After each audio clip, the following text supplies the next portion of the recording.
Physics की दुनिया में आप सभी लोगों का स्वागत है। बच्चों, आज हम लोग अपने चैप्टर नंबर 13 न्यूक्लियाई जो है उसके कुछ इंपॉर्टेंट क्वेश्चंस को डिस्कस करने वाले हैं, जो कि काफी ज्यादा इंपॉर्टेंट है बोर्ड स्पेसिफिक के लिए। सबसे पहले नंबर पे आता है बच्चों हमारे पास न्यूक्लियर फ्यूजन और न्यूक्लियर फिजन।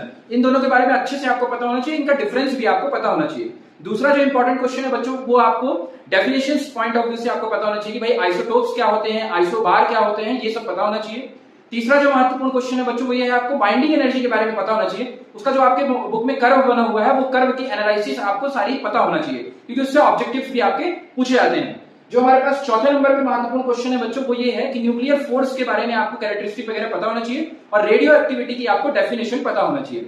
बच्चों, इस चैप्टर से ऑब्जेक्टिव्स भी आते हैं, तो ऑब्जेक्टिव क्वेश्चंस के लिए आपको कुछ चीजें पता होनी चाहिए, जैसे कि जो हमारे पास न्यूट्रॉन, प्रोटॉन और इलेक्ट्रॉन है, उनकी खोज किसने करी, उनका मास क्या होता है, उनका चार्ज क्या होता है, ये पता होना चाहिए। जो हमारे पास हाइड्रोजन के आइसोटोप्स होते हैं, प्रोटियम, ड्यूटेरियम और ट्राइटियम, इनके बारे में आपको पता होना चाहिए। आपको पता होना चाहिए कि 1 AMU इज इक्वल टू होता है हमारे पास 1/12 part of the mass of the carbon होता है, वो भी आपको पता होना चाहिए।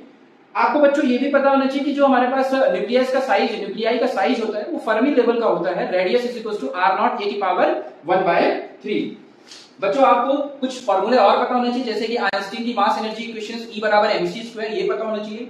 आपको ये भी पता होना चाहिए बच्चों की अल्फा बीटा गामा, तो अगर हम उनका डीके करते हैं तो हमारे पास क्या क्या निकलता है और उनकी अल्फा बीटा और गामा में कंपैरिजन, उनकी क्या कैरेक्टरिस्टिक होती है, ये सब चीजें आपको पता होना चाहिए।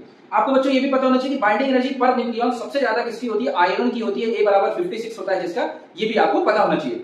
सो आई होप आपको सारी चीजें क्लियर हो गई होंगी। मिलते हैं नेक्स्ट वीडियो में, तब तक के लिए आप हमारे चैनल के साथ बने रहे। Thank you.